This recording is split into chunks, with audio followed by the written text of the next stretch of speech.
وہ آدمی جس میں تنہائی میں اللہ کا ذکر کیا، اللہ کو یاد کرنے بیٹھ گیا، کوئی دیکھنے والا نہیں تھا، وہ تنہا تھا، حجرے میں تھا، اپنے بند کمرے میں تھا، اپنے رب کو یاد کیا۔ اللہ کی یاد کرتے کرتے اس کی آنکھوں سے آنسو ٹپکنے لگے، اس کی آنکھیں آنسوؤں کا خراج دینے لگی۔ تو میرے اور آپ کے آقا و مولا نے فرمایا کہ یہ آنسو اتنے قیمتی ہیں، ان آنسوؤں کے بدلے میں قیامت کے دن اسے عرش الہی کا۔ جب بابل شہر میں نمرود کی جھوٹی خدائی کا ناقوس بج رہا تھا اور شہر کے ہر دروازے پر اس کے ہم شکل بت رکھے گئے تھے، اور جو شہر میں داخل ہوتا اس کے لیے لازم تھا کہ اس بت کو سجدہ کرے، اور اگر وہ سجدہ کر کے نہیں گزرتا تھا تو اس نے سسٹم ایسا رکھا تھا کہ گھنٹیاں بجنے لگ جاتی، اس لیے چاروں ناچار ہر شخص کو اس کے بت کے آگے سجدہ ریز ہونا پڑتا تھا۔ اس ماحول میں جبکہ کفر ہر سمت پھیلا ہوا تھا، ظلمتیں ڈیرا جمائے ہوئے تھی، شب دہجور ہر سمت پنجے گاڑے ہوئے تھی، اور اس کی جھوٹی خدائی کی فسوکاری لوگوں کو جکڑے ہوئے تھی، تو اس زمانے میں ایک شخص پیدا ہوا جس کو حضرت ابراہیم کے نام سے دنیا جانتی۔ آپ نے نہ صرف نمرود کی جھوٹی خدائی کا انکار کیا، بلکہ انہوں نے جو جھوٹے خدا بنا رکھے تھے ان سب کا انکار کر کے پوری عظیمت اور پوری جرت کے ساتھ کھڑے ہو کر کے دنیا کے سامنے توحید پرستوں کی جو تصویر پیش کی ہے وہ انوکھی بھی ہے، البیلی بھی ہے، جرت افزا بھی ہے، اور باطن کو جلا دینے والی بھی۔ آئیے سورہ الانبیاء اٹھا کر کے دیکھتے ہیں۔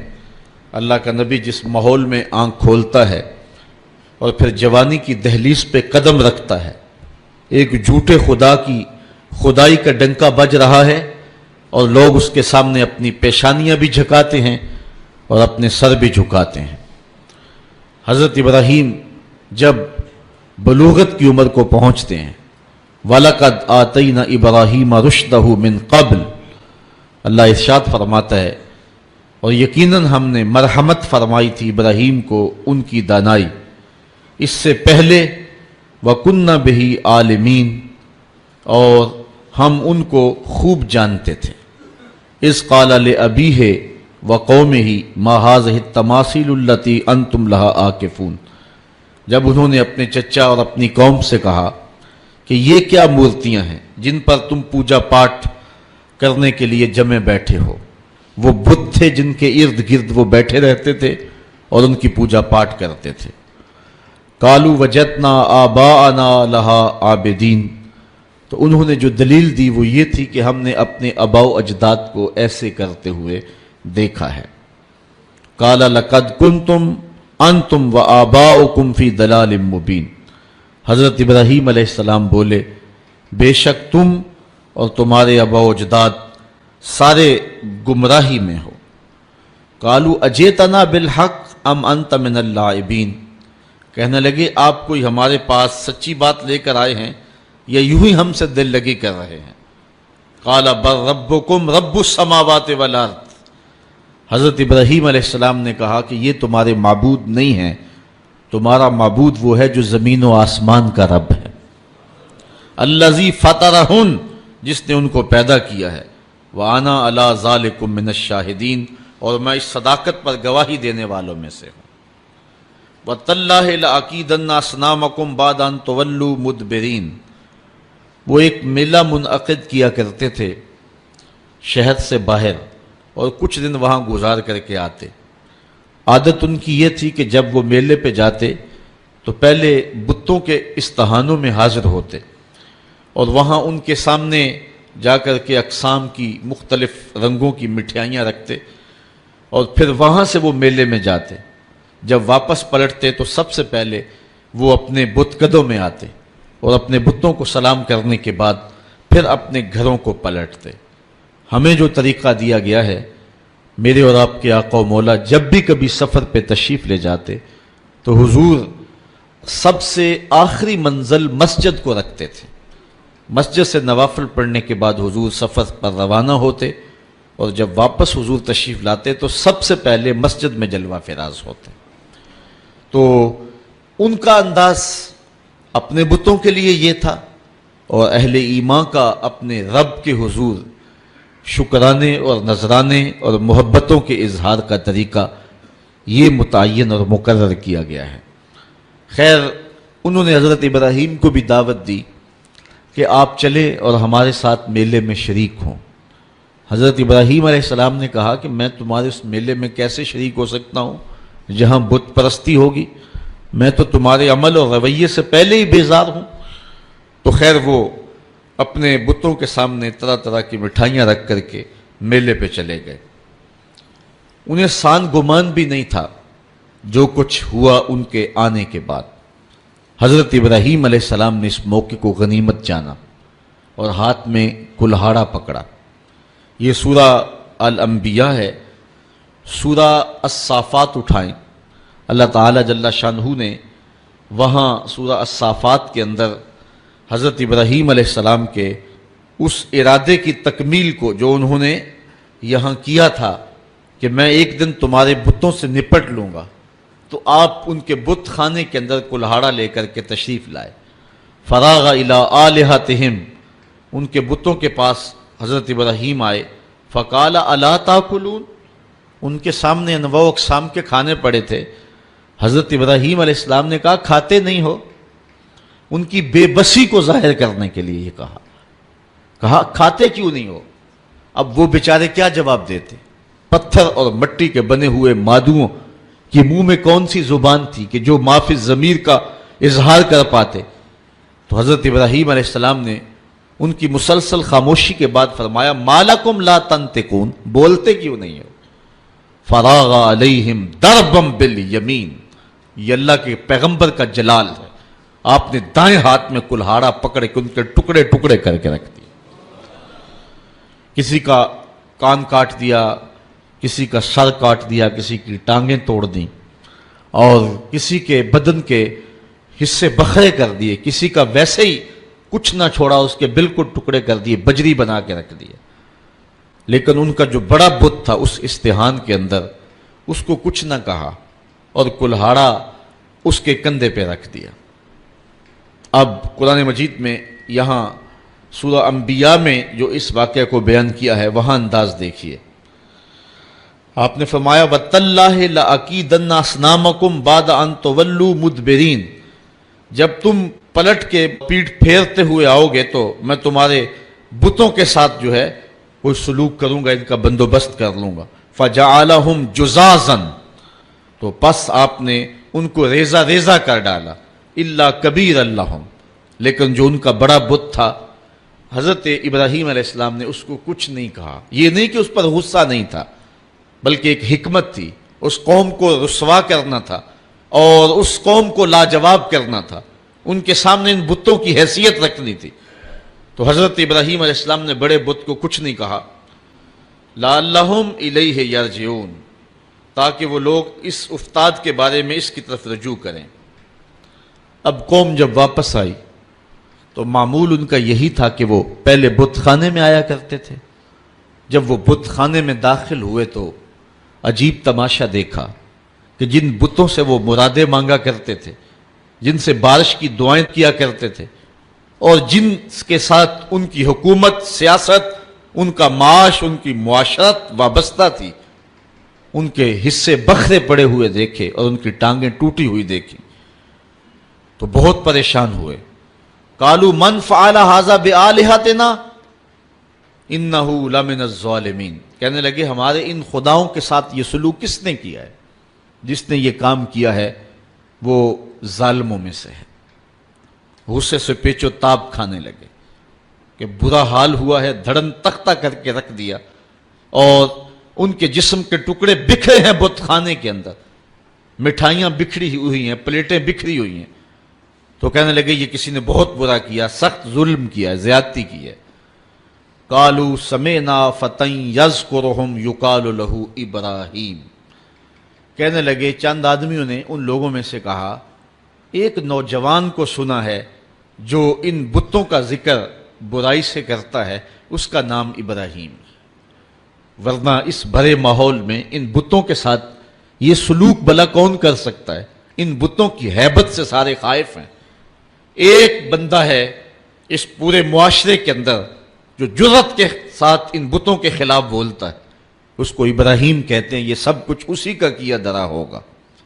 قالوا فاتوا به علی اعین الناس لعلهم یشهدون، کہنے لگے پھر پکڑ کر لاؤ اسے سب لوگوں کے سامنے، لوگوں کے روبرو وہ اس کے متعلق کوئی شہادت دیں۔ جن لوگوں نے اس شخص کو، ابراہیم کو، ان بتوں کی برائی بولتے ہوئے دیکھا ہے، وہ کہیں کہ واقعی یہ بتوں کا مخالف ہے، اور یہ الزام ہم اس پہ لگائیں کہ اس نے یہ کیا ہوا ہوگا، اور پھر اس کو سزا دیں۔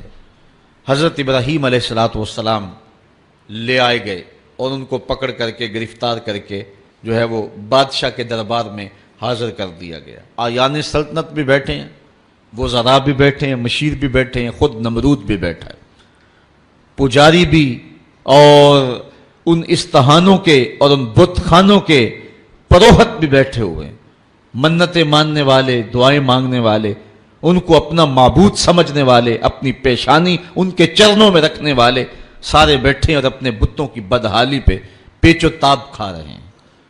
سارا غصہ حضرت ابراہیم پر آیا، اور حضرت ابراہیم علیہ السلام کو بلا کر کے لوگوں کے سامنے نمرود اپنی پوری تمکنت کے ساتھ، پورے رعب اور شاہی جلال کے ساتھ، اور پورے غرور اور دبدبے کے ساتھ اس مجلس میں موجود ہے۔ ہزاروں کا یہ اجتماع ہے، اللہ کی توحید کا ایک واحد پرستار حضرت ابراہیم اس ماحول میں ان کو پکڑ کے لایا جاتا ہے۔ قالوا اانت فعلت هذا بآلهتنا یا ابراہیم، ایک دم چھٹ پڑے، بولے اے ابراہیم، ہمارے ان بتوں کے ساتھ، ہمارے ان خداؤں کے ساتھ یہ سلوک تم نے کیا ہے؟ پھر حضرت ابراہیم نے کیا جواب دیا؟ قال بل فعلہ کبیرہم ھذا، ان کے بڑے نے کیا ہوگا۔ اسلحہ تو اس سے برآمد ہو رہا ہے نا، یہ آپس میں لڑ پڑے ہوں گے، یہ کہہ رہا ہوگا کہ تم چھوٹے میری خدائی میں کیوں شریک ہو، تو اس بڑے نے کیا ہوگا۔ پھر آگے فرمایا فَاسْأَلُوهُمْ إِنْ كَانُوا يَنْتِقُونَ، اچھا یہ نہیں بتاتا تو جن کے ساتھ یہ قیامت ٹوٹی ان سے پوچھ لو کہ تمہارے ساتھ یہ قیامت کس نے توڑی۔ یہ اپنے دکھ کی بپتا خود سنائیں نا، اپنی داستان سرائی خود کریں، ان کے ساتھ یہ قیامت کس نے توڑی، کس نے ظلم کیا ان کے ساتھ۔ پہلے تو کلہاڑا جس سے برآمد ہو رہا ہے، ان کا جو بڑا ہے اس نے کیا ہوگا۔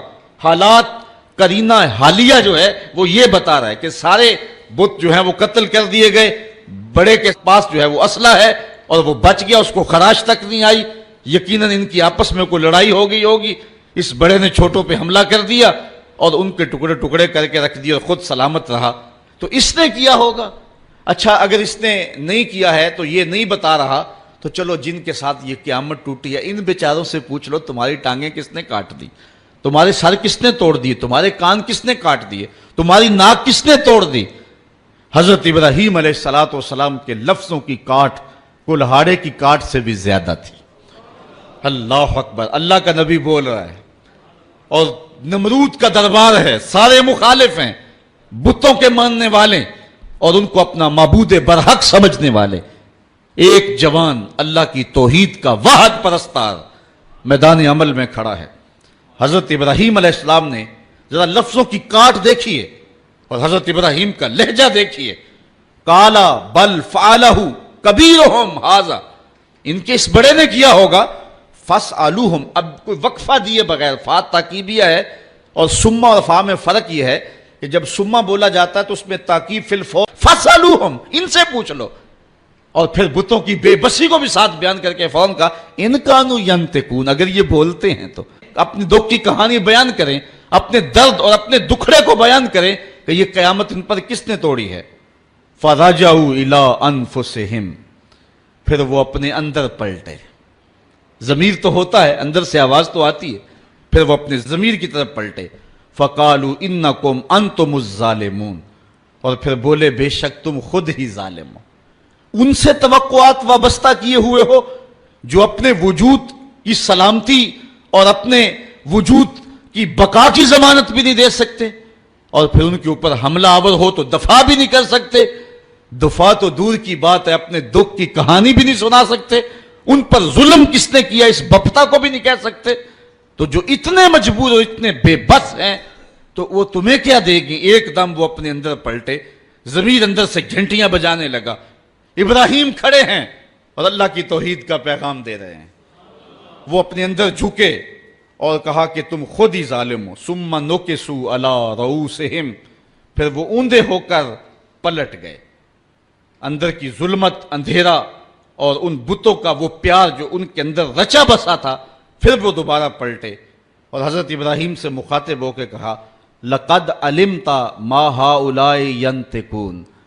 لجاجت تھی لہجے میں، بانک پن نہیں تھا، چونکہ جھوٹ کے لہجے کے اندر جو ہے وہ کڑک نہیں ہوتی، کھنک نہیں ہوتی، اس لیے لجاجت کے لہجے میں بولے ابراہیم تو جانتا ہے یہ بیچارے بولتے نہیں۔ بس ان کے یہ کہنے کی دیر تھی کہ اللہ کا نبی اٹھ کے کھڑا ہو گیا۔ اب سنو حضرت ابراہیم علیہ السلام کے لہجے کا بانک پن دیکھیے۔ قرآن مجید میں توحید کے عنوان سے حضرت ابراہیم کی تقریر کے یہ لفظ جو ہیں، ذرا ان لفظوں کی کاٹ دیکھیے اور الفاظ کی اٹھان دیکھیے، ابراہیم علیہ السلام کے لہجے کا حسن دیکھیے اور پھر قرآن کا معجزہ دیکھیے۔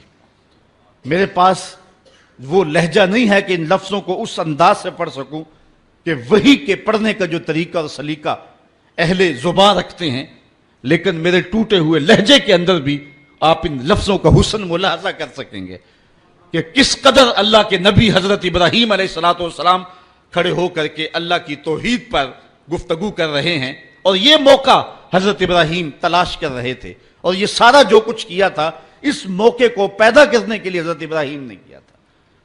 اب حال یہ ہے کہ نمرود بھی بیٹھا ہے، اس کے آیان سلطنت بھی بیٹھے ہیں، وزراء مشیر بھی بیٹھے ہیں، حکمران طبقہ بھی بیٹھا ہے، عوام بھی بیٹھے ہیں، پروہت بھی بیٹھے ہیں، پجاری بھی بیٹھے ہیں، سارے بیٹھے ہوئے ہیں۔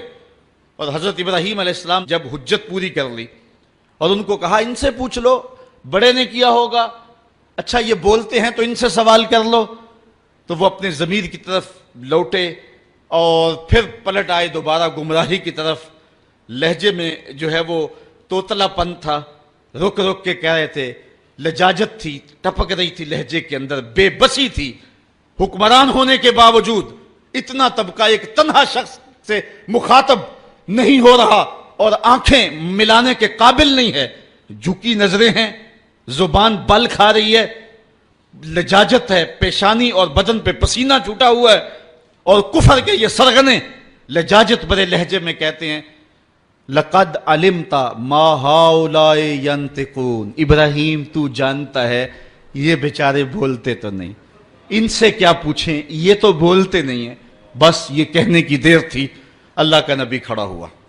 اب سنو حضرت ابراہیم کا لہجہ۔ قالا افتعبدون من دون اللہ ما لا ينفعکم شیئا ولا یضرکم اف لکم ولما تعبدون من دون اللہ افلا تعقلون۔ حضرت ابراہیم علیہ السلام نے فرمایا ان کو پوچھتے ہو اللہ کے علاوہ جو نہ نفع دے سکے نہ نقصان پہنچا سکے۔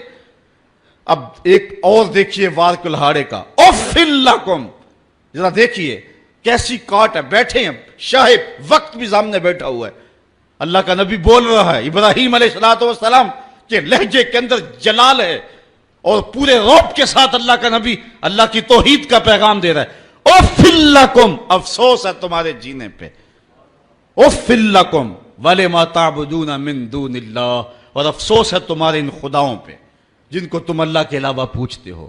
افلا تعقلون، تمہاری کھوپڑی میں دماغ نہیں ہے، ان کو پوچھ رہے ہو جو اپنے دکھ کی کہانی بھی نہیں سنا سکتے۔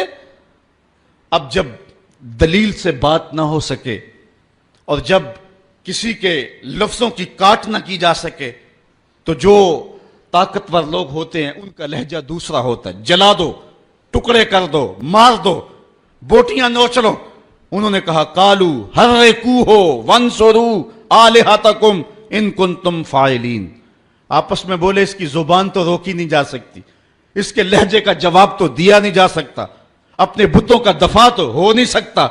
ہمارے اس معاشرے میں یہ ایک شخص کھڑا ہو گیا اور ہمارے بتوں کے خلاف بول رہا ہے، اب اس کا جواب تو تم دے نہیں سکتے، اس طرح کرو کہ اس کو جلا کے راکھ کر دو۔